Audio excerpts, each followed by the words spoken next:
자, 안녕하세요. 복습 카페 여러분. 자, 오늘은 저번 시간에 이어서 이제 그 109페이지 교과서 내용 조직을 이제 할게요. 그 앞부분에서는 이제 그 교과서 내용 조직의 근거가 될 수 있는 교육과정과 관련된 내용을 이제 했거든요. 그래서 그걸 이제 바탕으로 해서 이제 교과서 내용 조직을 이제 하는데요. 자, 그 내용을 이제 보면요. 잠깐만요.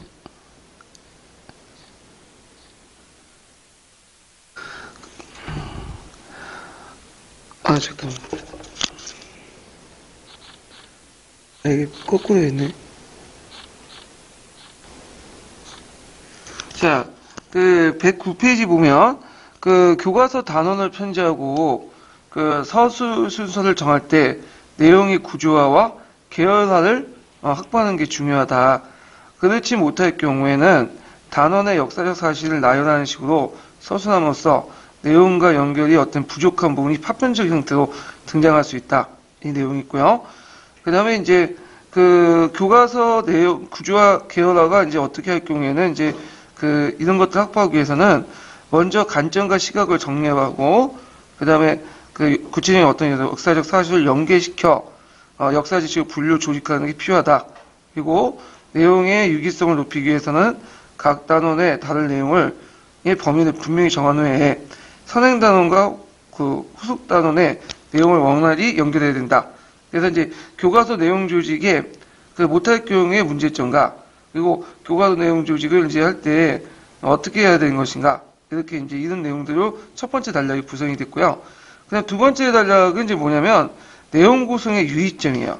그래서 교과서 내용 구성을 할 때 어떤 점을 유의해야 되는가 한 세 가지 정도 나와 있거든요. 흔히 교과서의 기본 구조와 지식의 계열성에 대한 분석을 바탕으로 지식의 전이성이 큰 핵심 개념을 축소하여 학습자 수준에 고려해서 교육 내용을 조직한다. 예. 그래서 이때 전이성이라는 것은 그 해당 교과에서 널리 사용할 수 있는 개념, 내용 이런 것들이죠. 그래서 예를 들어 역사과 같은 경우에는 변화라든지 혁명이라든지 이런 지속, 그 다음에 전환 이런 개념들이 이제 여기에 속하겠죠. 자, 사실들 간의 두 번째는 관계를 발견하고 일반적 원리를 도출함으로써 구체적 사례들도 함께 제시한다. 그래서 복잡한 역사적 현상에 대해 구체적 사실을 나열하는 게 아니라 개별 사실과 경험을 어떤 범주나 계열을 조직해서 제시하면 개별 역사적 사실을 의미를 파악하기 쉽다. 예. 그래서 개별적인 사실을 쭉 나열하는 것보다는 어떤 특정한 개념들을 제시해서 그 개념을 통해서 구체 사실을 연결시키면 더 이해하기 쉽다. 이런 얘기를 하고 있어요. 그래서 예를 들어 7월 혁명, 2월 혁명, 프랑스 혁명 이렇게 쭉 나열하는 것보다는 자유주의와 민족주의라는 개념을 통해서 이런 구체적 사실을 얘기를 하면 훨씬 애들이 이제 개별 사실들의 의미를 파악하기가 쉽게 되겠죠. 자, 세 번째로는 뭐냐면 새로운 내용을 이미 학습한 내용과 연관지어 제시하면 학습을 규정하고 명료한다. 근현대에 관련된 역사 지식을 고 중세사에 관한 역사 지식과 관련지어 내용을 조직하거나 새로운 역사 해석과 이론을 기존에 배웠던 역사 사실을 활용하여 설명한 것이 그 사례이다. 예. 그래서 예전에 이제 사실들을 새로운 배운 사실들과 연결시켜서 하면 효율적으로 배울 수 있다. 그죠? 자, 예를 들어서 흥성대원군의 서원 철폐, 정리, 이런 것들 설명할 때 조선시대 서원의 역할이라든지 어떤 부작용, 이런 것들을 같이 설명하면 상당히 이해하기가 편하겠죠. 그리고 이제 예를 들어 이제 정보광조 개념을 예전에 배웠다면 정보광조 개념을 가지고 원이라든지 청이라든지 이런 앞으로 배울 것들을 설명하면 훨씬 더 이해하기 편하겠죠.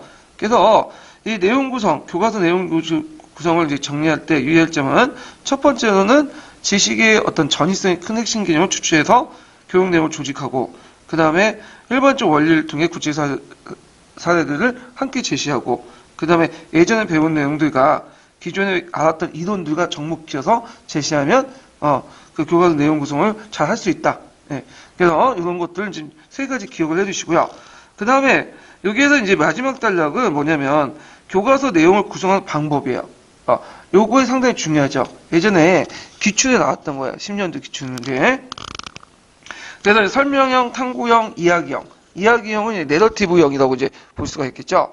그 중에 이제 가장 널리 사용하는 형이 설명형이죠. 이 부분이 이제 시험 문제 나왔죠. 그래서 이제 설명형은 가장 널리 사용하는 방법으로서 역사적 사실, 개념, 원리들을 학생들이 먼저 제시하고 그다음 구체적 사례를 제시하는 방법이다. 그래서 이 방식은 특징이 이제 쭉 나오는데 방식의 어떤 학습 효율성이 나오는데 개념이나 원리를 학습자가 이해를 통해 받아들이는 게 특징이다. 두 번째로는 새로운 내용이 학습자의 인지구조 포섭을 할 때 관련성이 있기 때문에 학습하기 더욱 쉬워진다. 두 가지 예로 두세요. 그래서 제시된 개념이나 원리를 학습자의 이해를 받아들이는 게 특징이고 새로운 내용이 학습자의 인지구조에 포섭될 때 관련성이 있으니까 학습하기 더 쉬워진다. 자, 그 다음에 두 번째 형이 탐구형인데 탐구형은 지식의 가정, 학습의 정의, 발견학습 이런 것들 상당히 강조되는 것들이죠. 그래서 어떤 과제가 주어지고 그 과제를 풀어가는 과정에서 어떤 아이의 시연을 느끼는 과정에서 뭐냐면 이런 그 발견학습을 통해 어떤 것들을 이제 뭔가 배울 수 있다. 이렇게 이제 그 내용인데요. 자, 탐구형은 역사적 사실과 사건의 다양한 사례를 탐구 문제와 함께 제시되고 학생 스스로 역사의 주요 개념과 원리를 판단하고 평가하는 방법이다. 자, 이 방법은 이제 학습자가 탐구 과정에 능동적으로 참여하면서 학습의 즐거움을 느끼는 주체적 학습을 목표한다. 자, 그래서 탐구형의 학습 목표 이렇게 나와 있죠. 그래서 학습자가 탐구 과정에 능동적으로 참여해서 학습의 즐거움을 느끼는 과정을 이제 목표로 하고 있고요. 학습의 결과보다는 가정과 활동, 발견에 통한 학습의 전이를 중요시한다. 특히 설명형 교과서 구성도 사례를 제시한 후에 개념과 원리를 나중에 설명하기도 하고 탐구형 구성도 원리를 먼저 제시하고 사례를 탐구하도록 유도하는 방식이 택한다. 즉, 두 방식의 차이는 제시된 내용을 학생들 어떤 방식으로 학습하냐에 있다. 그래서 여기에서 이제 설명형하고 그 다음에 탐구형 내용이 나오죠. 그래서 설명형은 사례를 제시한 후 개념과 원리를 설명하고 탐구형은 원리를 먼저 제시한 다음에 사례를 통해 탐구하도록 유도하는 방식. 차이점 쓰라고 하면 이거 쓰시는 게 좋을 것 같아요. 자, 그럼 이야기형인데 자, 이야기형은 교과서 내용을 역사 인물이나 사건에 대한 이야기 형식으로 구성된 거죠. 그래서 정사료의 문헌절뿐만 아니라 열전, 문집, 전기, 선학, 민담 이와 같은 자료를 활용해요. 교과서술의 이야기 형태로 구성된다. 그 이야기형 같은 경우는 여러분 교과서표 보시면 좀 많이 나와 있어요. 그래서 예를 들어 최치원 같은 사람을 설명할 때 최치원이 이제 부산 해운대 있죠? 해운대가 이제 해운이라는 의미가 최치원의 호다. 이런 식으로 그 관련된 에피소드를 얘기하고, 그 다음에 예를 들어갖고 한 명의 설명할 때 압구정에 대해서 얘기를 하고, 이런 식의 게 이야기형이죠. 내러티브형. 그래서 이제 할아버지가 손자들 데리고 옛날 이야기하는 것처럼 이렇게 구성이 됐다. 여기 좀 기억을 해 두시고요. 이런 내용들 이제 구성 특징들을 이제 보려면 교과서 펴봐가지고 하나하나 사례를 한번 찾아보세요. 그러면 쉽게 이해가 돼. 어떤 형인지. 자, 그 다음에 이제 여기에서 이제 또 분류는 교과서 내용 조직 부분이에요. 그래서 교과서 내용 조직 부분은 그게 이제 대단원, 중단원, 소단원 이렇게 이제 크게 나눠서 볼 수 있는데, 그래서 단원별로 도입 부분이 있고요. 그래서 단원의 학습 방향과 개념들을 제시하고요. 그리고 단원 전체의 학습 내용의 구조와 단원의 학습 내용을 제시함으로써 여기서 학습의 계율을 파악할 수 있다. 이렇게 이제 볼 수가 있죠. 그래서 도입 부분의 역할에 대해서 이제 지금 제시하고 있죠. 그래서 그 학습의 계율을 파악하는 선행 조직자 역할을 한다. 이렇게 이제 보시면 돼요. 그 다음에 이제 본문 학습 내용의 방향을 정해주고 학습자의 수준에 또는 관심에 따라 기본적 학습사를 제시한다. 그래서 이제 요 부분은 이제 뭐냐면 여기 빠져 있는데 중단원과 관련된 내용이야. 네, 중단원. 그래서 중단원에서는 이제 본문 학습 내용의 방향을 정해주고 학습자 수준에 관심에 따라 기본 학습 내용 사를 제시하고요. 그 다음에 이제 대단원이 가는데 통화부터인데 대단원이라는 부분에 여기 있죠. 학습 내용과 기존의 내용과 경험과 관계를 연계하도록 도와준다. 뭐 이런 식의 이제 내용들이 쭉 있어요. 자, 각 단원별 학습 내용의 일관성을 유지하고 선행 단원의 내용의 관련성을 확보하여 내용 조직의 연관성이 있도록 해야 된다. 그래서 대단원, 중단원, 소단원이 서로 연결되어 있어야 된다. 이런 내용들이 이제 있고요. 그 다음에 학습 내용과 함께 탐구 활동을 돕기 위해서 자료 학습과 제도를 형성하는데 각 단원 마무리 학습이 있고요. 그래서 이걸 통해서 총괄적인 내용을 정리해준다. 그래서 2단계에서 보충 심화학습도 완결되고 형성평가를 통해서 학습 내용을 정리해준다. 이런 내용들이 있어요. 그래서 이제 여기 뒤에는 또 주해가지고 이제 교과서의 단원 제목이나 학습 목표, 도입 활동, 본무 학습 활동, 평가 같은 걸 구성되어 있고 그의 선택, 보충 학습 자료, 참고 자료 등등등등 이런 내용들이 있는데 요거는 한번 각자 보시면 될 것 같아요. 이건요. 그 다음에 이제 맨 마지막 주제 볼게요. 이게 좀 중요한데 교과서 단계에서는 역사 교육 내용을 조직할 때 뭐가 들어간 교사가 여기 주가 좀 빠졌죠. 교사가 고려할 요인들이 내용성을 갖게 되는데 그래갖고 이제 학습 내용과 함께 학습자의 탐구 활동 돕기에서 자료의 학습과 제도를 잠깐만요. 제가 잘못 읽었어요. 그래서 첫 번째, 두 번째, 한 네 번째, 다섯 번째까지 쭉 나왔죠. 예. 그 뒤 내용인데 자 이때 고려할 좀 외워두셔야겠죠. 왜냐면 이렇게 첫째, 둘째, 셋째, 넷째, 다섯째 이렇게 딱 끊어지는 거는 시험 문제 잘 나온다는 거야. 그래서 첫째는 역사학의 학문적 연구 성과와 연구 동향을 방향할 수 있도록 해야 되고, 그래서 중요 사건이나 인물에 대한 역사가의 최근 해석이나 평가를 참조하여 내용을 조직하고요. 두 번째는 역사적 사고력 탐구 능력의 개발 주안점을 두고, 그러기 위해서 탐구 활동 같은 것들 많이 두죠.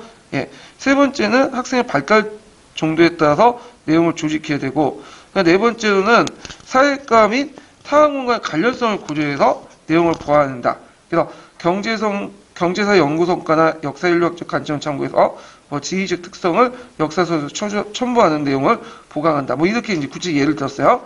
다섯 번째는 단원별 내용의 특징을 고려하는데 각 학년의 교육 내용의 단원이 모두 동일하게 구성할 필요 없으며 단원에 주장된 내용의 특성을 고려해서 그에 적합한 자료와 방법을 조직하는 게 좋다.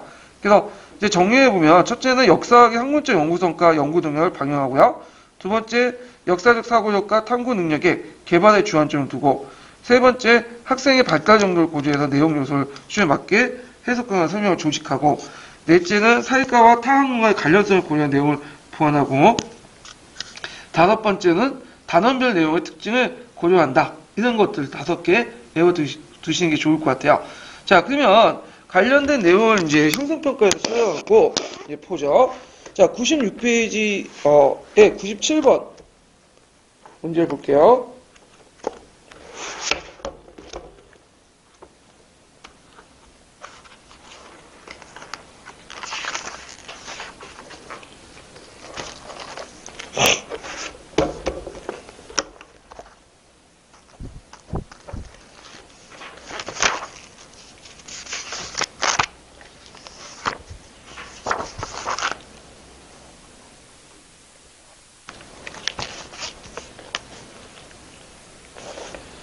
자, 97번 문제 보면 다음 기획을 확보하지 못할 경우의 문제점과 이를 위한 방법을 각각 말해보시오.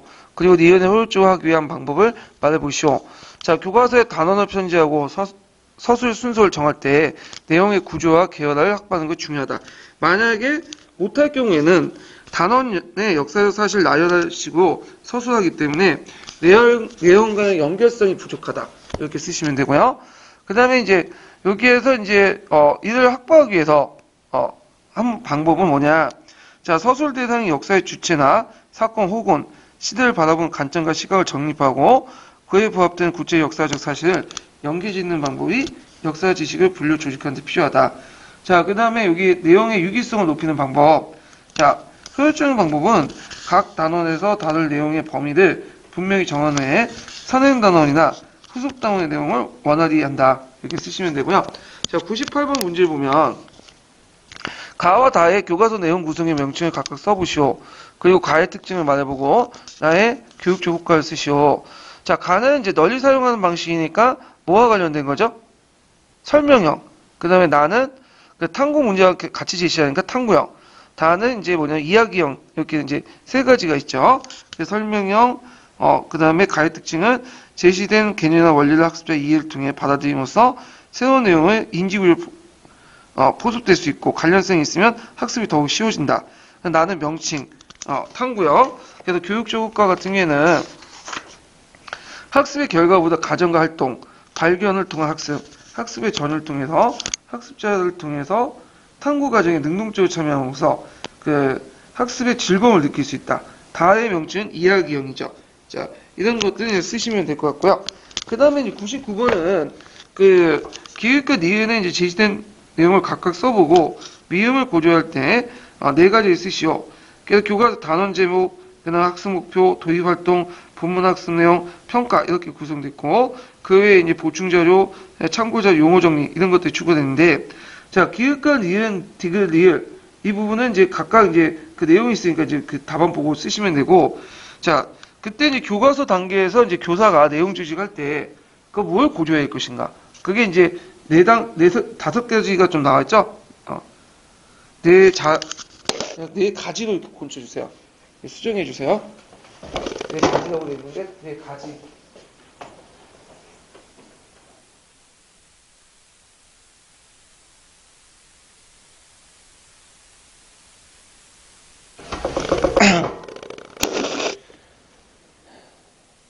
자, 그래서 이제 그 내용들을 이제 보면요.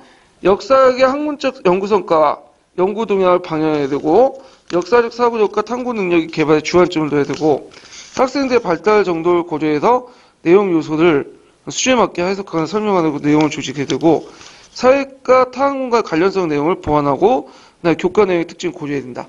이렇게 한 5가지 되는데, 이거 외워서 쓰시면 될 것 같아요. 자, 그러면 이제 다시 이제 넘어가서, 이거부터 한번 또 풀죠. 한 70페이지 잠깐 펴보세요.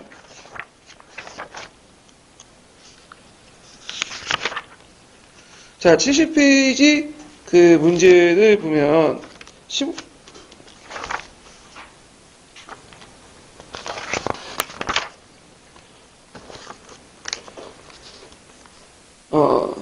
16번 문제 볼게요. 16번. 자, 가와 나의 교과서 내용 구성 방법의 설명이다. 가의 학습효과를 써보고 나에서 중요시 여긴 것들이 무엇인가 이렇게 있는데 학습효과 부분은 이제 앞에서 언급을 했으니까 그걸 이제 보시면 되고 자, 그 나에서 그 중요시 여긴 것 탐구형에서 중요시 여긴 건 뭘까요? 이거는 탐구형에서는 학습자 진공을 느끼는 구체적 학습을 중요시 여기죠. 네, 목표를 그래서 요 내용을 쓰시면 될 것 같아요. 그 외에도 이제 그 학습의 결과보다 가정활동, 발견활동 학습의 전인을 중요시킨다. 이렇게 이제 보시면 되고요. 자, 그 다음에 이제 다음 내용을 더 가볼게요.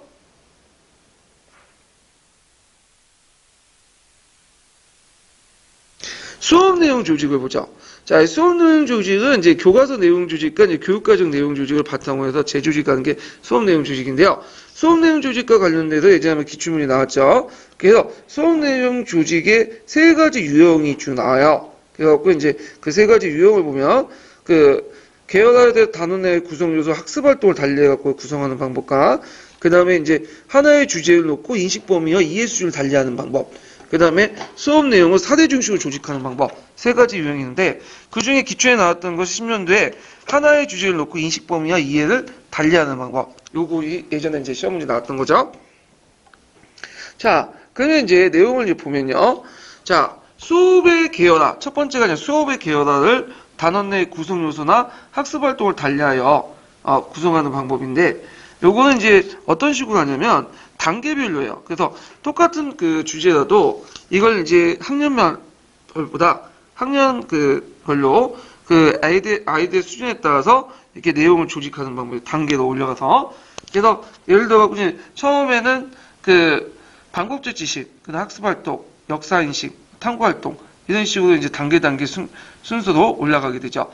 그래서 고려시대 때 문화에 대해서 4가지 형태는 이제 하면 먼저 잘 모르는 애들은 이제 그 개념과 성격의 이해를 학습하죠. 왜냐면 개념이나 성격이나 이런 것들을 잘 모르는 기초적인 거니까.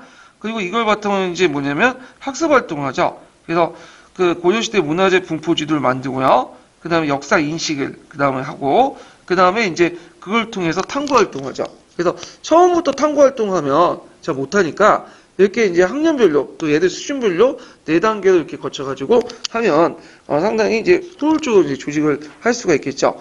그 다음 2번째 유형은 뭐냐면 하나의 주제를 두고 인식의 범위가 점점 넓어가는 거야. 이해 수준도 깊어가고. 자, 그래서 이제 이게 3단계로 나눠볼 수 있는데 첫째 단계는 기초, 그 다음 2번째 단계는 심화, 그 다음 3번째 단계는 일반화 이렇게 이제 볼 수가 있겠죠. 자, 그럼 이제 보면 단권 시나리오 소재로 단군과 고조선을 계열하는 방안을 제시하면, 자, 수업의 첫 번째 단계는 그 예전에 기초대에 다면 첫 번째는 기초야, 기초. 그래서 단군 신화를 먼저 이해하고 외국 신화와 비교해서 신화의 공통적 특징과 신화별 차이점을 조직하죠. 그 다음에 이제 여기는 신화와 이제 관련된 것들만 얘기하는 거죠. 두 번째 단계는 좀 심화 단계예요.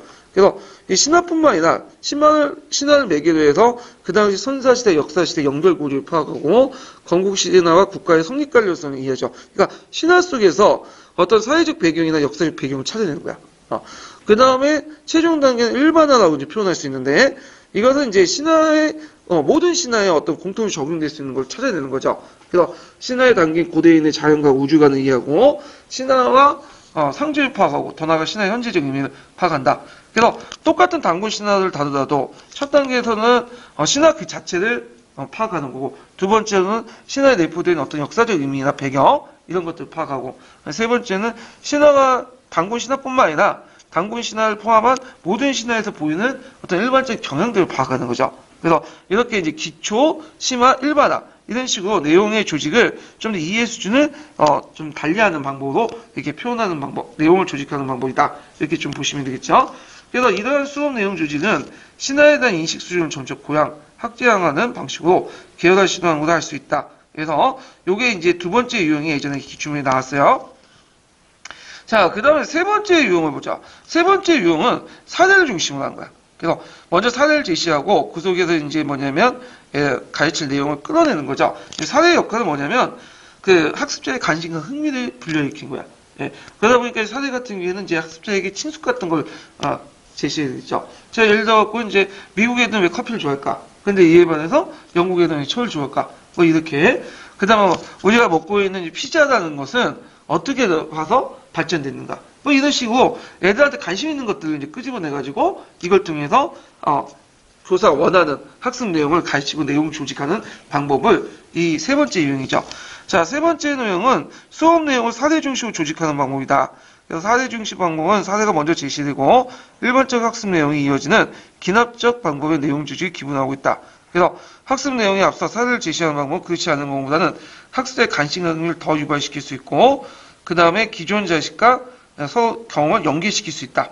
그래서 사례를 제시를 할 경우에 어떤 유용한 점이 있는가 두 가지를 얘기하고 있죠. 학습의 관심과 흥미를 유발시킬 수 있고 기존 지식과 경험을 연계시킬 수 있다. 그래서 이때 시대별 혹은 주제별로 대표적인 사례를 성장하는 게 중요하다. 사례는 수업의 핵심 내용을 이끌어주고 내용의 조직자가 됨으로써 단편적 역사적 사실들 하나의 개념을 엮어주는 역할이 있다. 그래서 사례의 역할을 이제 수업에서 사례의 역할 그래서 사례가 선행학습자에 기능하여 학습자의 유의미성을 높아주는 거다.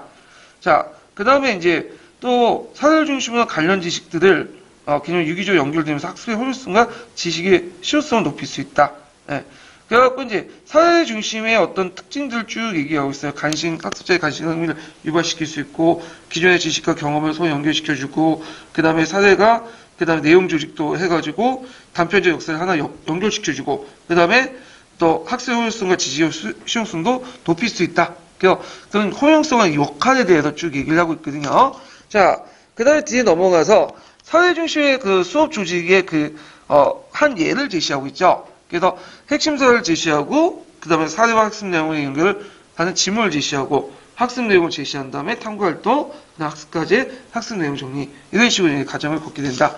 자, 그러면 그와 관련된 이제 그 형성평가 문제를 이제 풀어볼게요. 97페이지 펴보세요.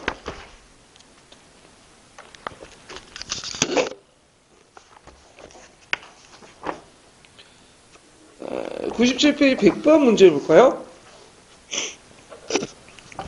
자, 다음 수업 계열화의 방법의 특징을 말해보고 기획과 니은에 들어갈 적절한 말을 쓰시오.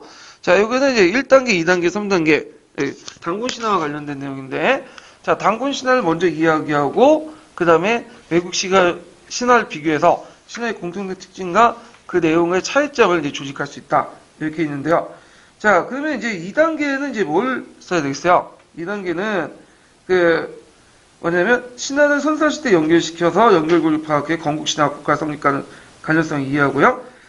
그 다음에 일반화 단계죠. 신화에 담긴 고대인의 자연관, 우주관을 이해함으로써 신화의 상징을 파악하고, 그 나눠서 신화의 현재적 의미를 파악할 수 있다. 그래서 이런 방법의 특징은 그 하나의 주제를 놓고 인식 범위와 이해 수준을 달리하는 방법이야. 예. 그래서 이 내용들 같이 기억을 해두시면 될 것 같아요. 자, 그래서 이제 이런 내용도 있고요. 그 다음에 이제 몇 페이지 보시냐면 70페이지 잠깐 펴볼까요?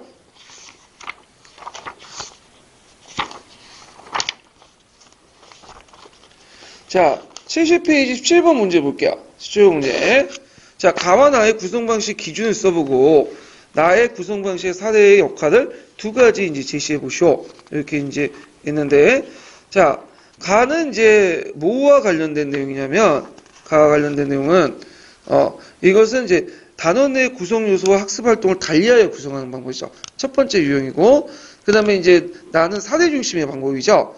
그래서 요때 이제 있고, 나의 구성력 방식의 사례 역할이 뭐냐? 사례는 핵심 내용을 이제 이끌어주고 내용의 조직제가 됨으로써 단편적 역사적 사실 하나의 개념이나 주제로 엮어주는 역할을 하고요. 그래서 사례가 선행학습자로 기능하며 학습 내 유의미성을 높여준다. 자, 그다음 사례를 중심으로 관련 지식이나 개념을 유기적으로 연결할 수 있고 학습의 효율성과 지식의 실용성을 높일 수 있다. 이런 것들 쓰시면 될 것 같아요. 자, 그래서 이제 이렇게 해서 이제 한번 풀어봤고 그 다음에 이제 볼 게 뭐냐면 그 역사교육의 내용 조직 방법이죠. 상당히 중요한 거죠. 아까쯤에 이제 그 내용은 그 역사교육을 이제 어떻게 그 내용을 조직할 것이냐. 그래서 이제 그 조직이고, 요지 조직 방법에 관련된 내용은 이제 어떤 방식으로 제시할 것이냐. 그 시간별로 제시할 거냐, 그냥 주제별로 제시할 거냐, 역시단별로 이렇게 제시할 거냐, 뭐 사회학적 개념과 연결시켜서 제시할 것이냐 등등이 있는데 요 관련된 내용은 이제 파란책에도 있어요. 파란책에도. 예. 그래서 파란책하고 그 녹색책이 겹쳐 있는 부분도 있고 아닌 부분도 있어. 예. 그래서 이걸 좀 구별해서 보시면 될 것 같고 자 그러면 그 내용을 이제 볼게요. 그래서 이제 거기 보면 이제 그 연대기적 방법, 뭐 주제 중심 방법, 시대사 방법, 분야사 방법, 문학과적 방법 있죠. 하나하나가 다 중요해요. 예. 그리고 장점과 단점, 특징들 파악을 해두시고요. 그리고 이와 관련돼 갖고 이제 그 뭐냐면 파란책 있는 내용도 같이 봐두세요. 그리고 파란책에 또 있는 게 뭐냐면 사회과학적 방법이 있어요. 내용 조직인데 여기 빠져 있거든요. 그래서 파란책 할 때 이제 같이 그것도 봐둘게요. 자, 그러면 연대기적 방법을 보죠. 연대기적 방법은 제일 기초적인 거죠. 그냥 말 그대로 시간별로 그냥 쭉 나열되는 거야. 그래서 고대, 중세, 그 다음 근세, 근대, 현대, 이런 식으로 이제 쭉 시간별로 나열되는 방법인데, 자, 연대기적 방법은, 역사과 내용 조직의 가장 일반적인 방법으로 역사적 사실을 일어나는 순서대로 조직하는 거죠. 그래서 연대기 조직은 고대부터 현대까지 정치, 경제, 사회, 문화를 다 보는 거야. 통사적 방식으로. 그래서 역사의 시간 변화에 따라 살피되 학습 주제의 절적성과 학습의 역사인식 발달 등을 고려한 내용을 조직하는 일종의 계통학습이 한다. 그래서 왜 계통학습이냐? 역사의 시간 변화에 따라 살피고 그 다음에 학습자의 역사인식의 발달 단계를 고려해 조직한다. 그래서 이때 이제 그 내용들 기억을 좀 해두시면 될 것 같아요. 자, 그러면 여기에서 이제 연대기 방법의 장점이 나오고 또 단점이 나와요. 그래서 장점과 단점 외워두세요. 장점은 학문적인 성과를 종합하여 총체적 역사적 사례를 제시하는 데 효과죠. 그러니까 왜냐하면 연대기적 방식은 정치, 경제, 사회, 문화를 다 다루죠. 예. 그다음 두 번째 연대기적 방법은 각 민족이나 국가의 발전 과정이나 흐름을 시간별로 이렇게 다르기 때문에 이해하기 쉽고, 그다음 역사적 사건과 사상, 제도의 등을 변천 과정을 파악하는 데 유리하고요. 그다음에 세 번째로는 학생들의 시간 개념을 쉽게 이해할 수 있고 핵심 개념과 변화와 계속성을 파악하는데 도움을 준다. 왜냐하면 연대기적 방법은 시간의 흐름에 따라서 전체를 다루기 때문에 이 변화와 시간의 어떤 계속적인 것들을 이제 다루기가 되게 편하죠. 근데 이제 단점도 있어요. 단점도 한 4개 정도 나오는데, 자, 일단은 연대기적 방법은 모든 걸 다 다루기 때문에 심층적 역사인식이 안 돼요. 예. 그리고 이제 시간의 발생에 따라서 역사학습 때문에 후속 사건의 원인이 마치 선행 사건에 있다는 인식을 심어주기 쉽다. 그래서 후속 사건이 어떤 사건이 터지면 선행 사건이 그 원인이 될 수 있다는 건 잘못된 인식. 원인이 될 수도 있고 아닐 수도 있는 거죠. 다른 데도 있을 수 있고.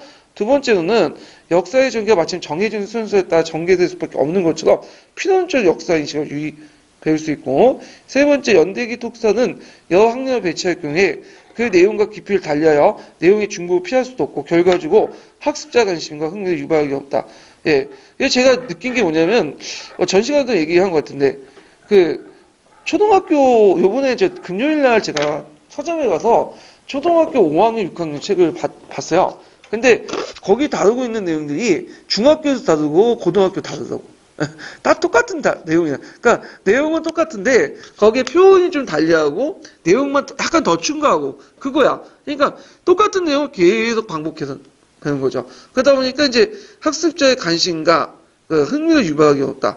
근데 좀 이거 이상한데 왜 그렇게 많이 다뤄도 모르는 애들도 모르더라고 계속. 예. 자, 그래서 이게 이런 것들이 문제점이고요.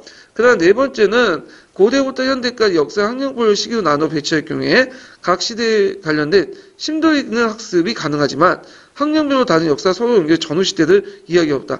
그러니까 이제 이런 문제점을 개선하기 위해서 주로 중학교는 정근대사 위주로 배치하고 그다음에 이제 근현대사는 이제 한국사 이런 것도 고등학교에 갖고 예전에 배치했더니 이런 것도 이제 문제가 있어요. 이런 것들은 각 학년마다 좀 더 깊게 배울 수 있죠. 그 시대들. 근데 다음 단계 연결할 때는 연결이 안 돼. 1년 동안 배웠던 거 다 까먹어 애들이. 그래가지고 이런 문제점이 있다. 그래서 다 그 네 가지가 있는데 좀 외워두시고요. 그 다음에 이제 연년대기 방법이 있어요. 연년대기는 뭐냐면 연대기 방법의 시간 순서를 역으로 하는 거야. 네. 그러니까 이거는 뭐냐면 주제 중심 방법이 있거든요. 나중에 이 주제 중심 방법을 역으로 어떤 특정한 주제에 어떤 사건이 터지면 사건의 원인이 무엇인가를 그 지금 시점에서 역수로 넘어가는 거예요. 네. 그래갖고 이제 요거는 이제 역사는 아니지만 이제 영화 중에 박하사탕이라는 게 있죠. 그래서 박하사탕으로 설경구가 나와가지고 이제 설경구가 그때 이제 그 현재 모습이 그게 이제 뭐냐면 2000년대 그 현재 모습이 완전히 악인이잖아. 인간 쓰레기고. 근데 왜 이 사람이 인간 쓰레기가 됐는가? 개인의 문제지만 이걸 뭐와 연결해? 한국 현대사와 연결시키죠. 그래서 설경구가 예전에는 순수했다. 근데 이 사람들이 왜 했냐면 그 기원을 쭉 거슬러 올라가죠. 예.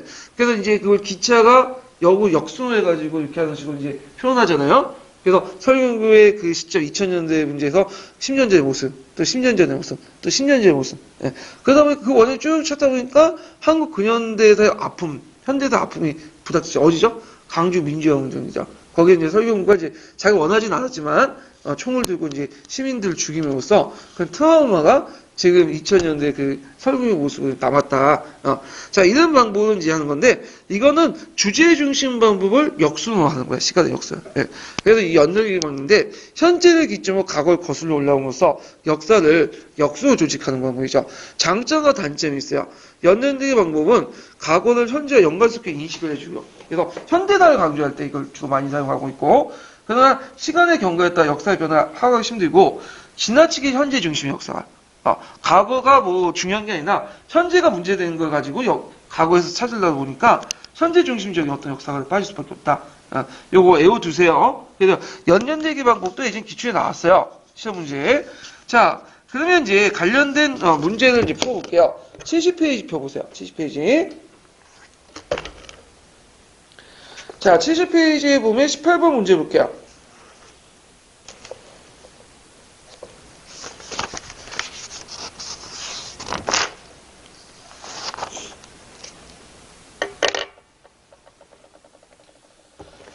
자, 다음 설명하고 있는 방식의 장점 세 가지 서술해보고 이 방법 내용을 조직할 때 유의점 두 가지 쓰시오. 이렇게 있는데, 자, 장점은 고등학교 교육까지 적절한 내용 조직이고 역사학의 논리를 반영하여 핵심 개념과 원리를 다루기 쉽다. 특정 문제를 집중해서 살펴볼 수 있고 하나의 주제를 다양한 시기에 거쳐서 혹은 다양한 관점에서 살펴볼 수 있고요. 학생들을 해당 주제에 관련하여 역사적 사실을 좀 더 체계적이고 일관성 있게 파악할 수 있고요. 그 다음에 특정 토픽이나 문제를 종적인 시대별에 따라 고찰함으로써 동시대 역사학습과 함께 살펴보게 함으로써 학생들의 역사적 통찰력과 사고관념에 접합할 수 있다. 그 다음에 이제 그 유의점은 세 가지가 내용인데 주제별 내용 조직을 할 경우에 주제 선지의 목적과 이유를 분명히 해야 되고 내용 구성 과정에서 그 시간의 선호관계 인간의 배역을 정해야 되고 주제를 다룰 때 적합한 사례를 일정한 수 공유해야 되며 각 사례의 공통적 차이점이 있겨 주제와 잠깐만요. 제가 말을 잘못한 것 같아요. 이게 제가 잘못 찾았는데 연대기적 방법이 아니라 뭐냐면 그 주제 중심 방법 관련된 내용을 이제 쭉 있는데, 요거 이제 좀 잘못 얘기한 것 같아요. 그래서 제가 다시 다는 거 할게요. 잘못 찾았어. 어쩐지 좀 읽다 보니까 좀 이상하다 했는데, 예. 뒤에 그게 뭐와 관련된 거냐면, 그 주제 중심 그 관련된 내용인데, 좀 잘못 내용을 제가 찾아가지고, 글쎄, 이게 몇 번이냐면, 101페이지 펴보세요. 101페이지. 근데,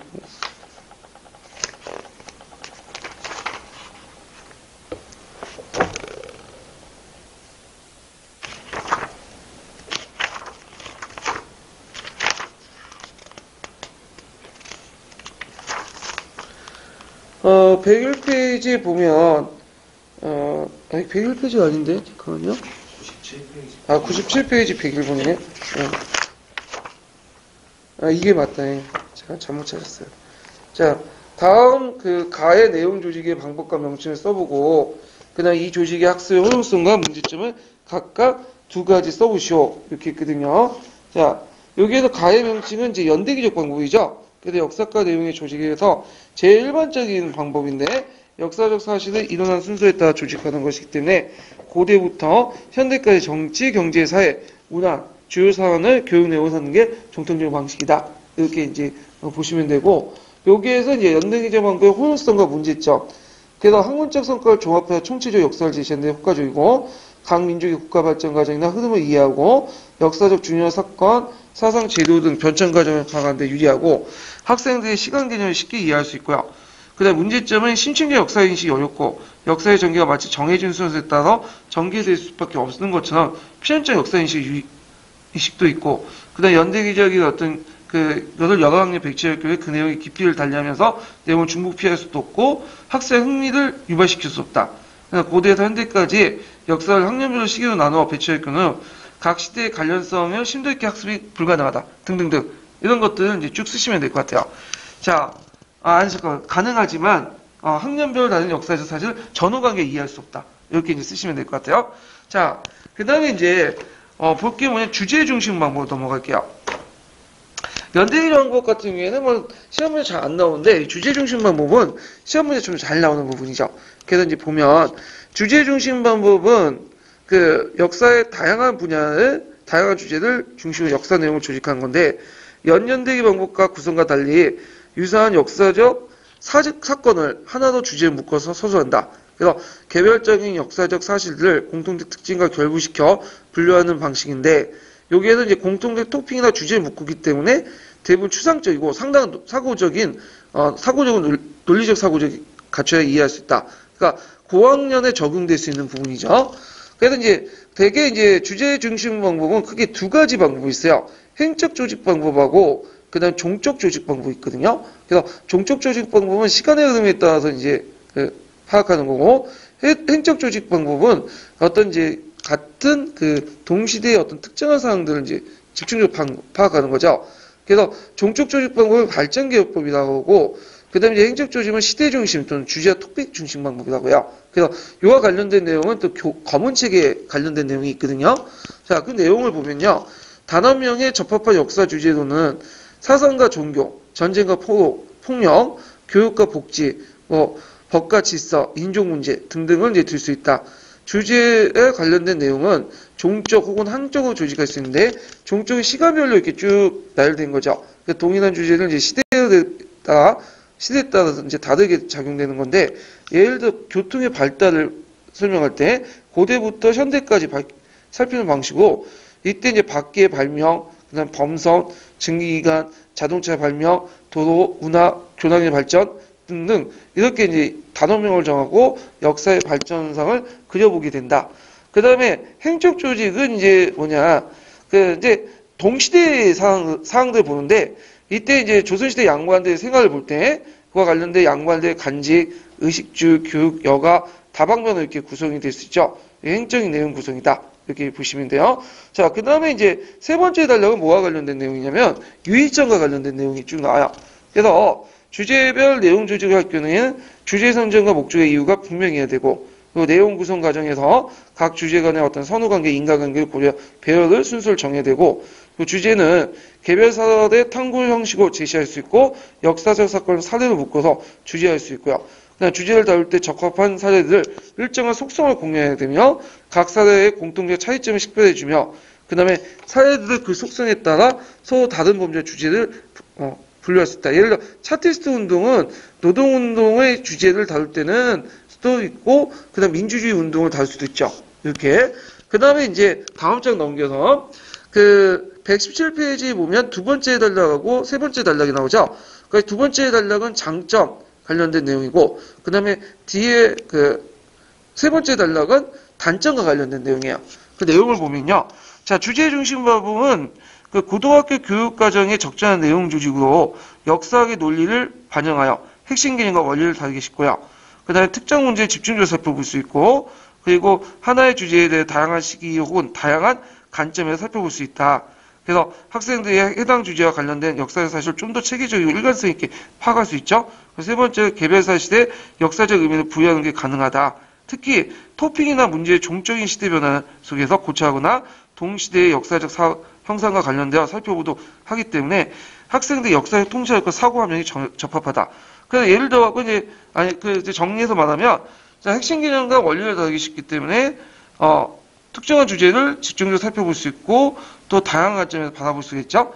그 다음에 개별 사실 역사적 의미를 파악할 수 있고, 그 다음에 체계적 일관성 있게 파악할 수 있고, 그 다음에 역사적 통찰력과 사고함에 큰 도움이 된다. 외워두시고요. 그 다음에 이제 단점을 볼게요. 단점은 자, 학습자의 관심이 흥미를 반영하기 어렵고 학문적 내용을 강조하면서 그 학습에 너무 어렵게 내용이 구성될 수 있다. 실용성 인정받기 어려운 문제도 있고요. 일정한 주제의 중심으로 시대상을 보기 때문에 주제와 관련된 없는 내용들 도외시하기 쉽고, 동일한 시기에 일어난 사건도 관련성을 무시할 수 있다. 왜냐하면 하나만 봐죠. 여기 특정한 부분, 그러니까 특정한 부분이 아닌 다른 것들은 파악하기가 힘들다. 세 번째는 주제 나열식으로 제시했기 때문에 학생들이 해당 단계에 성취할 능력이 구체적으로 무엇이며 또 성취 수준이 어떤 건지 판별하기 어렵다. 그래서 세 가지 있는 이 세 가지도 외워두셔야 되겠죠. 장점과 단점. 자, 그러면 관련된 이제 내용을 좀 볼게요. 아까 제가 잘못 읽었던 부분 있죠. 70페이지 18번 문제 볼게요.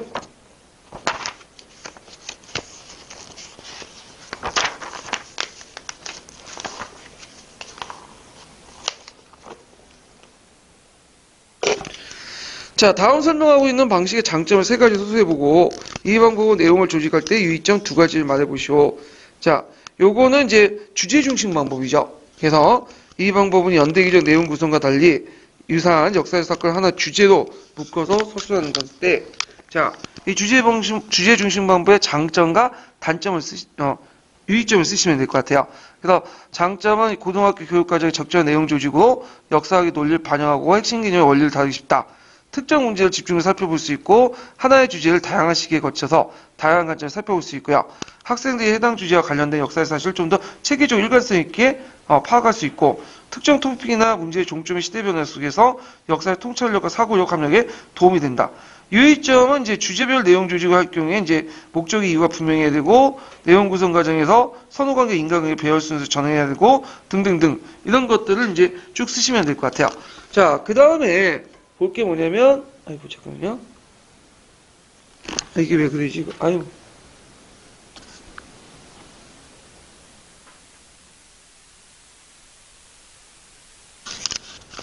자, 거기 이제 볼 게 이제 97페이지 펴볼게요. 97페이지.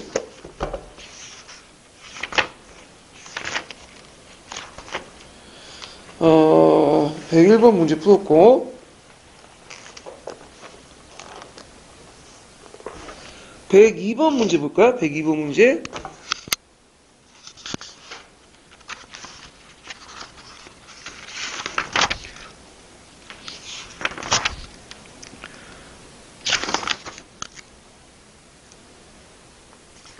자, 102번 문제 이제 가에 들어갈 것은 주제 중심 방법이죠.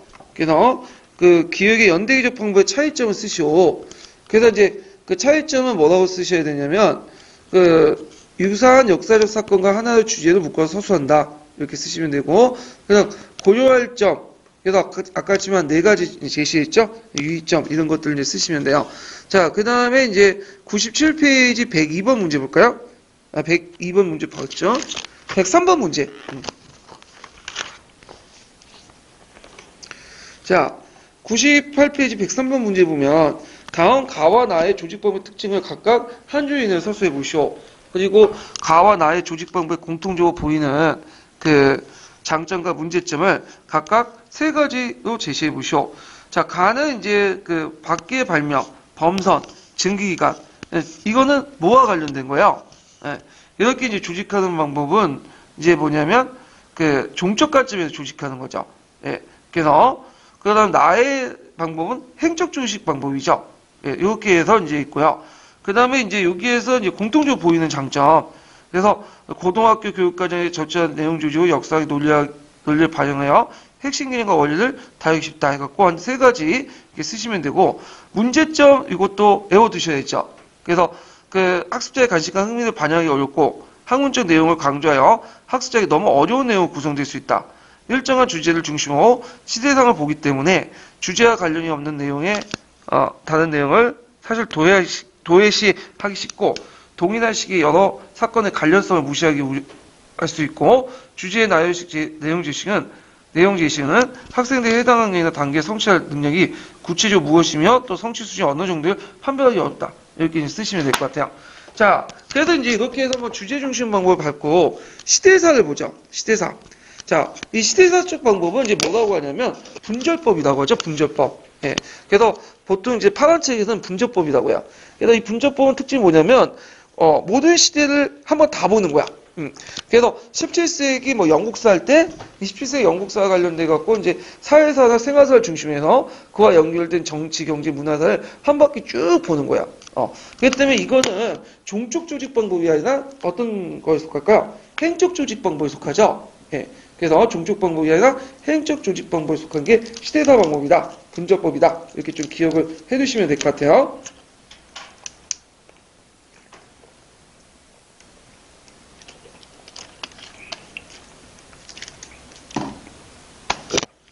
자, 그러면 이제 보면요.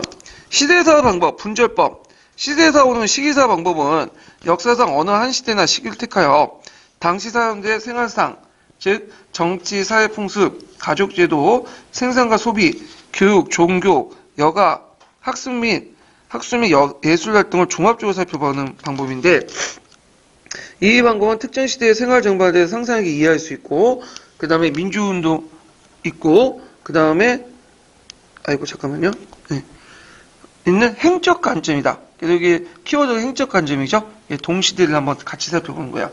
그래서 이걸 통해서 과거 인간의 어떤 총체적인 어떤 것을 가로짓는 분석 방식이고, 시간적 계속성이라는 개념을 기초한 종족 교육 과정과 대조적이다. 그래서 이제 이거는 종족 조직이 아니라 행적 조직 방법의 차이점, 이렇게 종전의 조직 방법 차이점을 얘기하고 있어요. 그 다음에 이제 그 밑에는 특징이 쭉 나와요. 두 번째 단락은 이제 특징이거든요. 두 번째, 세 번째는 특징인데, 이 특징도 꼭 기억을 해주세요. 예. 그래서 예전에 그 기출 예문에 나왔던 건데, 자, 일단은, 첫 번째로는 내용 선정 시 유의점, 전제 조건이 있어요. 교육적 가치 있는 걸 선택해야 되죠. 그 시대적으로 그 시기와 내용을 선택한다. 그래서 이제 교육적인 가치 있는 시기와 내용을 선택해야 되고, 그 시대의 특징을 상징적으로 부각할 수 있고, 과거와 현재에 비교하기에 적합한 내용을 선택하기 좋다. 첫 번째 내용 선정의 유의점, 이렇게 보고, 두 번째는 뭐냐면, 교수학습 활동 과정에서 또 유의점이 나와요. 그래서 교수학습 활동에서 해당 시대의 사회상을 알아보는데, 심층적인 학습이 돼도 그 시대의 생활상과 관련된 다양한 자료를 준비하는 게 좋다. 그래서 시대상 구성에서 주로 사회사적 측면, 중심이 있는데, 사회사는 좀 생활사죠. 생활사가 왜 시대사의 중심이 되냐, 그 얘기를 하는데, 그 적용 범위가 넓고요. 그 다음에 현재 문제의 연관성은 높다. 그래서 사회사 같은 경우에는, 인간 사회의 모든 문제들 포함되어 있죠. 정치, 경제, 문화 같은. 그래서 적용 범위가 넓고, 또 현재 문제의 연관성도 있기 때문에 그렇다. 따라서 강범위한 사회사를 의미 있는 형태로 분절하는 접근법을 전해. 이때 분절하는 접근법은 뭐냐면, 시대사를 말하는 거죠. 그래서 시대사 각 시기별로 살펴보는 게 있다. 17세기, 17세기 이런 식으로 해가지고 다른 시대랑 분절해가지고 살펴보는 게 좋겠다. 자, 그래서 그 예를 든 게 17세기 영국사예요. 그래서 그 영국사를 이제 살펴볼 때 그 여왕의 서거부터 해가지고 그때 영국의 여러 모습들을 볼 수가 있죠. 그래서 요 예문도 같이 한번 보시면 될 것 같아요. 네. 그 다음에 이제 마지막 단락이 뭐냐면 장점 부분이 나와요. 그래서 이 조직 방법의 장점 나오고 그 다음에 이렇게 있고 두 가지 정도 나오고요. 그 다음에 뒤에 이제 단점 이렇게 이제 나오죠. 자, 첫 번째 장점이 뭐냐? 자, 이 조직 방법은 모든 시대를 통사적 이해보다는 특정 시대를 집중적으로 파는 거죠. 그래서 특정 시대의 역사를 다각적인 분야와 관점을 통해서 이해하는 데 유익하고요. 또한 어떤 역사적 사실이나 주제의 계속성보다는 동시대 다른 사실들과 사건들, 지역이나 문학, 문명권, 주제와 인물들의 기준을 대조하고 비교하는 데 도움이 돼요. 예. 다만 단서를 다 나눴죠. 한 시기의 다양한 시대에 조감해야 하기 때문에 사회 전체를 조감해 비교 해석 종합할 수 있는 능력을 갖춘 학생에게 적합하다. 그러니까 이 분조법이라는 거는 뭐냐면 모든 학생들에게 대상을 하는 게 아니라 어느 정도 능력이 되는 학생들에게 적합하다. 그러니까 주로 뭐 저학년보다는 고학년에 적합하다. 이렇게 보시면 되겠죠. 그 다음에 이제 그리고부터는 이제 단점이에요. 그래서 이 방법은 역사의 어느 한 시기만 이미지로 떼어놨기 때문에 행적 방법이기 때문에 종적인 변화와 발전 과정, 시간의 흐름의 변화 과정을 파악하는데 어렵다. 그래서 그 행적 방법이기 때문에 좀 다양한 그 시대의 어떤 것들을 다각적으로 볼 수 있다는 장점도 있지만 동시에 뭐예요? 동종양면처럼 한면으로는 종적인 발전과 변화와 발전을 또 같이 보기는 어렵다. 이런 단점도 같이 있다는 거죠. 자, 그러면 관련된 이제 그 형상평가를 볼게요. 71페이지 펴 보세요.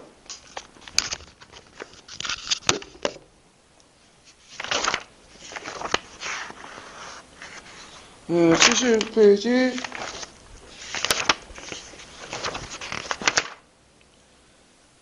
19번 문제 볼까요? 19번.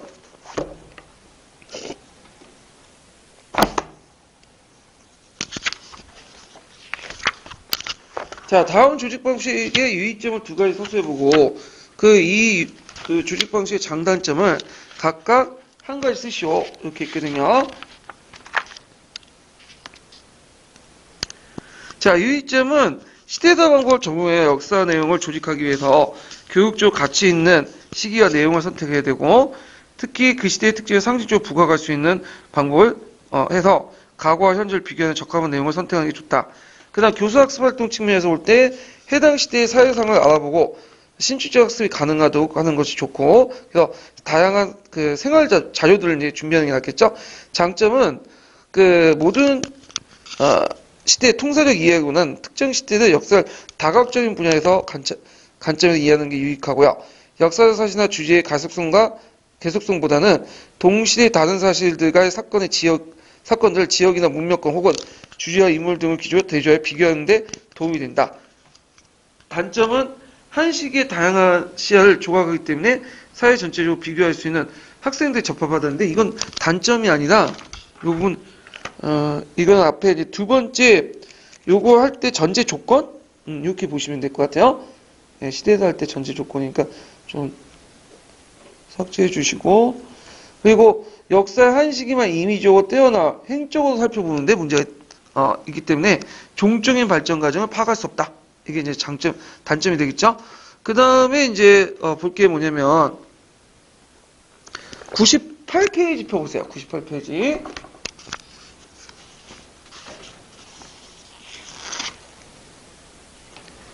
자, 98페이지 몇 번을 보시냐면요. 104번 문제 볼게요. 104번 문제.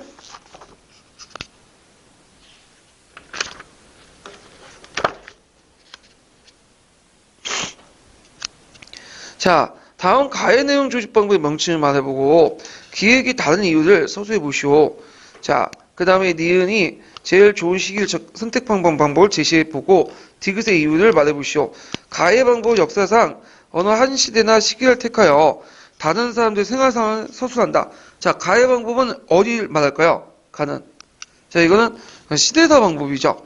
그 다음에 그 방법은 행적 관점이기 때문에 종적 관점과 대조적이다. 그래갖고 과거 인간의 경험을 총체적으로 가로짓는 분석 방식으로 시간적 계속성이라는 개념을 기초하여 종적 교육과정과 대조적인 모습을 보이고 있다. 대고가 아니라 대조요. 예.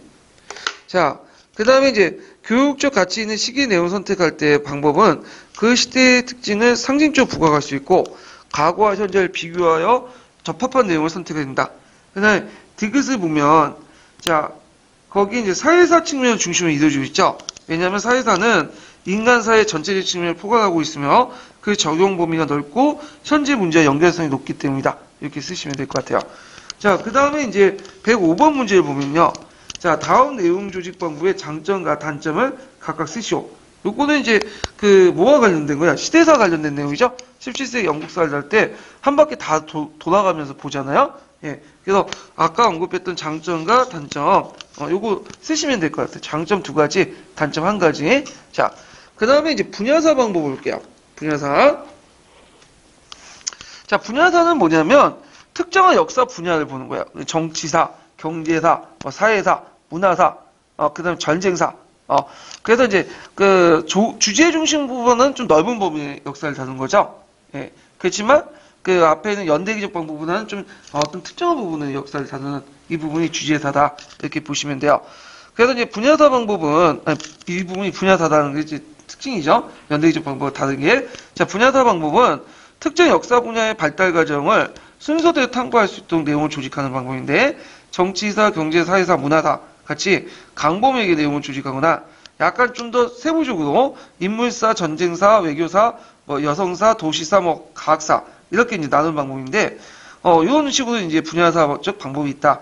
그래서 제가 이제 최근에 이제 토크멘터리 전쟁사라고 국방 TV에서 이제 보는 그 프로그램이 있거든요. 매주 이제 수요일 저녁 때 했던 건데, 요게 이제 뭘 다루냐면 전쟁의 역사를 다뤄요. 전쟁 역사.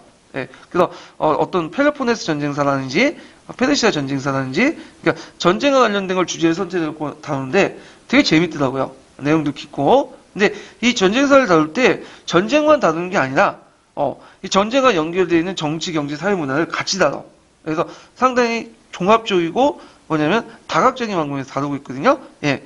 자, 하여튼 이런 것들이 이제 뭐냐면 분야사 방법 중에 특징이죠.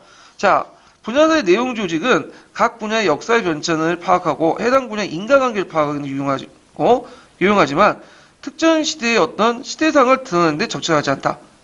그래서 여기에서 나온 건 분야사의 장점과 단점이 나오죠.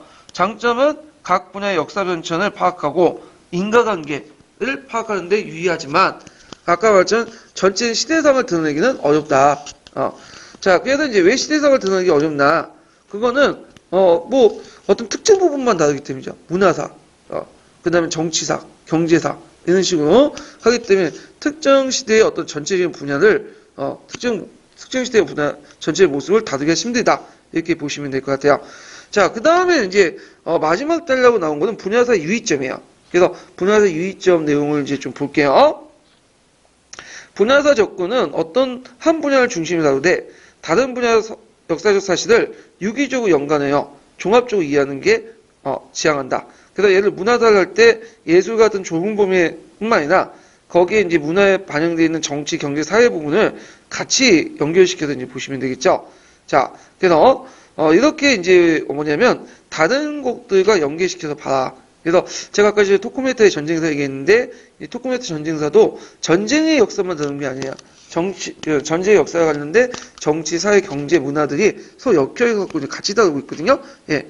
자, 뒤에 넘어가서 자, 그 다음에 이제 그 뒤에서 세 번째 단락 볼게요. 자, 두 번째 단락 볼게요. 자, 역사적 사실은 각 분야가 단편적으로 다뤄서는 안 되고 사실 등의 연관관계를 이제 해당 분야에 종합적으로 파악한다. 그래서 전반적인 관련된 내용이 나왔고요.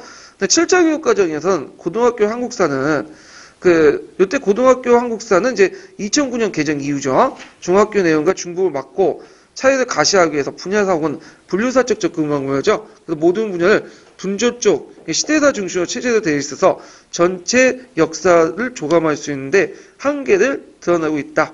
이렇게 이제 보시면 되겠죠. 자, 그래갖고 이제 이 관련된 내용들 한번 봤고요. 자, 그 다음에 이제 관련된 총괄평가 한번 풀어볼까요? 아니, 형성평가 문제 풀어볼까요? 71페이지 20번 문제 볼게요.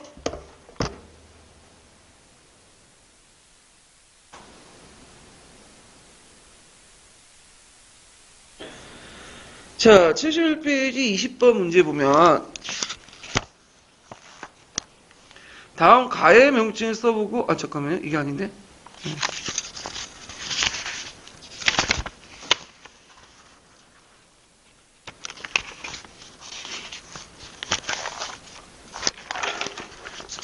자, 다음과 같은 내용 조직을 방식화하실 때 교수학습 방법으로서 을 말해보고 이 문제점 한 가지를 제시해 보시오. 이렇게 했는데 요거는 정치사, 경제사, 사회사 이런 것들 다루니까 뭐와 관련된 내용이에요?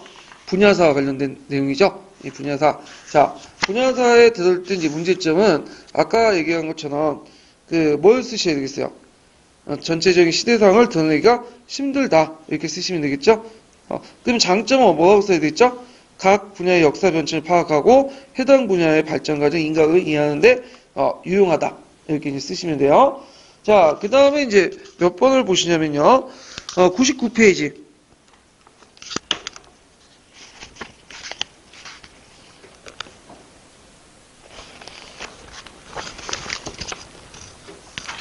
어, 99페이지 이제 106번을 볼게요. 106번. 자, 다음 가의 내용 조직의 방법의 명칭을 서술해보고 밑줄치 내용을 토대로 이 조직 방법에 지향하는 것을 서술해보시오. 그리고 그 이유를 말해보시오. 이렇게 있는데, 자, 여기에서 이제 가는 특정 역사 분야의 발달 과정을 순서대로 탐구할 수 있도록 내용을 조직하는 방법인데, 문화사로 갈 때는 예술 같은 좁은 범위의 문화만 다룰 뿐만 아니라 정치, 경제, 사회 같은 역사 전반의 문화 형상을 연관지어서 이해할 필요가 있다. 자, 106번에 들어갈 게 분야사 방법이고, 이때 지향할 것은 어떤 분야를 중심으로 다룰 때 그 분야와 관련된 여러 정치, 사회, 경제 문제를 같이 다루는 거죠. 연관돼서. 예. 그래갖고 그 이유는 역사적 사실을 각 분야로 나눠 단편적으로 다뤄서는 안 되고 사실들 간의 연계관을 종합적으로 파악할 필요가 있기 때문에 그런 것들을 해야 된다. 이렇게 쓰시면 될 것 같아요. 자, 그 다음에 이제 볼 게 문화권적 방법이에요. 예. 이 문화권적 방법은 이제 동아시아 문화권, 그 다음에 이제 중앙아시아 문화권, 이렇게 문화권을 이렇게 다는 건데, 문화권이라는 거는 항상 그 중심 문화가 있죠. 그 중심 문화에 영향받은 주변 문화가 있어. 그래서 중심 문화와 주변 문화를 같이 다룰 때 이제 문화권적 방법론이 들어가 있다. 자, 그래서 이 문화권적 방법론은 주로 이제 그 세계사 교과서에 많이 들어가 있어요. 그래서 정근대사 서술할 때 주로 문화권적 방법을 이제 다루죠. 그러다가 지리상의 발견 이후부터는 주제 중심 방법 이렇게 다루게 되죠. 그래서 이 문화권적 방법은 이제 문제점이 뭐냐면 너무 서양 중심이에요. 네. 그래서 서양 중심 방법은 달라. 그러니까 문화권을 똑같이 다루는 게 아니라 특정한 문화권들만 주로 이제 다루기 때문에 문제점이 있죠. 그래서 기존의 이제 세계사 교과서가 이제 문화권적 방법을 다룰 때 서양 중심의 문화권들만 강조되고 그리고 중국의 문화권은 좀 약간 더 부채로 다룬 다음에 나머지 문화권들은 그냥 기타 등등 그런 식으로 다루기 때문에 문제점이 있어갖고 최근에 이제 뭐가 나오냐면 간지역적 접근 방법이 나온 것이 이제 이런 서양 중심의 어떤 문화권적 조직 방법의 문제점에서 나온 거죠. 자, 그러면 이제 좀 볼게요. 문화권적 방법은 일정한 문화권을 중심으로 교과 내용을 조직하는 방법인데, 자, 일정한 지역의 발달된 문화를 총체할 문명이 나오고, 그리고 이 문명이 발달한 지역의 범위를 문화권이라고 한다. 그래서 이 말은 지리학의 단순한 지역의 구분을 넘어서 역사적 문화적 요소가 강조된 개념인데, 공통문화가 형성된 지리적 위치를 강조하여 발전할 때는 이제 지역색이라고 하죠. 보통 교육과정에서는 오리엔트 문명, 지중해 문명, 대서양 문명, 동아시아 문명, 북아프리카 문명, 그 다음에 중앙아시아 문명권 이렇게 정의할 수 있고 그 다음에 이때 이제 문화의 특성 되게 종교로 묶는데 이렇게 또 문화권을 나눌 수 있죠. 그럴 경우 이슬람 문화권, 불교 문화권, 기독교 문화권 이렇게 정의할 수 있다. 그래서 이들은 사실상 근접하거나 분산된 여러 지역의 문화가 중첩되어 형성된 개념일 때 어느 한 지역의 요소로 설명할 수 없다. 문화의 특성을 고려할 때 이렇게 나눌 수 있다는 거죠. 그래서 문화권을 나눌 때 기준은 첫 번째 지리적인 어떤 위치, 그 다음에 두 번째 문화의 특성, 이렇게 이제 두 가지 형태로 나눠볼 수 있다는 거죠. 자, 그러면 문화권적 방법의 장점과 단점이 그 뒤에 나오죠. 자, 장점은 문화권적 방법은 공통문화를 내용 조직의 기반으로 삼기 때문에 국가 민족별로 분산된 역사적 사실을 문화적 특성의 기준으로 체계적 일관성 있게 파악할 수 있다. 그래서 중심 문화의 핵심 개념을 바탕으로 해갖고 문화권을 전체적으로 체계적으로 파악할 수 있죠. 그래서 우리가 보통 동아시아 문화권에 속한다고 하잖아요. 동아시아 문화권은 중심 개념이 뭐죠? 중심 문화가 불교, 유교, 도교, 아니 불교, 유교, 율령, 한자 이런 걸 통해서 이제 전반적으로 체계적으로 이제 분석을 할 수 있겠죠. 두 번째, 문화권 전체를 대상으로 삼고 있어서 거시적으로 종합적으로 파악할 수 있다. 예. 그 다음에 세 번째는 주변 문화와 중심 문화를 같이 다루기 때문에 특수성과 보편성도 같이 파악할 수 있다. 이렇게 볼 수가 있어요. 근데 이제 단점은 뭐냐? 자, 거기에 이제 앞에서 얘기한 것처럼 특수성과 보편성 같이 다룬다고 해도 실질적으로 수업에서는 뭐만 강조돼요? 보편성, 중심 문화만 강조되죠. 그래서 예를 들어서 동아시아사를 다룰 때 고구려 동아시아 다룰 때 이제 중국, 베트남, 우리나라, 일본도 이렇게 다루지만 실제로 다루는 부분은 어디예요? 중국이죠, 중국. 예. 그렇기 때문에 대개 보면 이제 각 민주의 어떤 국가의 특수의 역사 발전의 개별적 성격을 감각이 쉽다. 이렇게 좀 기억을 해두시면 될 것 같아요. 자, 그리고 이제 또 하나 여기에서 의미는 또 뭐냐면 그 문화권적 방법이 주로 어디에만 다른 거야? 서양 중심이죠. 그러다 보니까 다른 문화권도 이제 내용도 이렇게 뭐냐면 다루지 못하는 경우가 있고 다루더라도 그 내용이 그렇게 깊지 않은 경우가 많죠. 자, 그래서 이런 것들 이제 같이 봐두시면 될 것 같아요. 자, 그러면 71페이지 볼까요? 71페이지 21번 문제 볼게요.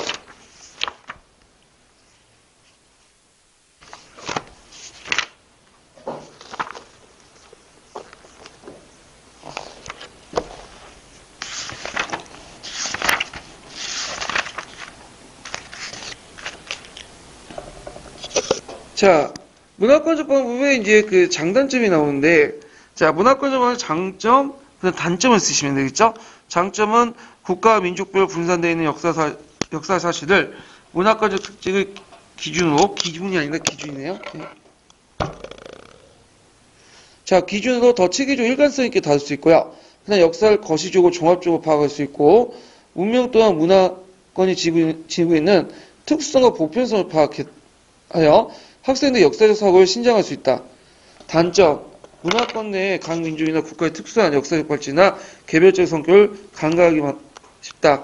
이렇게 보시면 되고 99페이지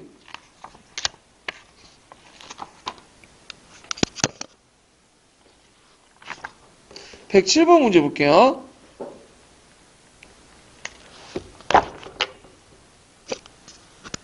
자, 다음 기획과 니은의 기준을 각각 말해보고 그 예문에서 설명하고 있는 조직 방법의 장점과 단점을 각각 쓰시오. 이렇게 했는데 장점과 단점은 이제 아까쯤 얘기했죠. 거기 이제 기획은 지중해 문명, 대서양 문명, 동아시아 문명. 이건 뭘로 나눠서 기준한 거예요? 이거는 지리적 위치를 강조하는 거죠. 그래서 요걸 이제 그 12년 개정 교육과정은 뭐라고 얘기하냐면 지역 세계를 강조했다. 이렇게 지역 세계. 그 다음에 이제 이슬람 문화권, 불교 문화권, 기독교 문화권은 뭘로 가지고 얘기하는 거죠? 이거는 문화의 특성을 공유하는 것들을 가지고 얘기하는 거죠. 예. 그래서 이제 이렇게 해서 한번 조직 방법 관련된, 내용 조직 방법 관련된 내용들을 이제 살펴봤고, 그 다음 시간에는 이제 뭘 살펴볼 거냐면요. 다음 장을 달리해서, 역사 교재와 관련된 내용을 이제 살펴볼게요. 역사 교재도 시험 문제 해마다 한 번씩 나와요. 그러니까 이 부분도 되게 중요한 거니까 한번 읽어보시고요. 네, 다음 시간에 뵙겠습니다.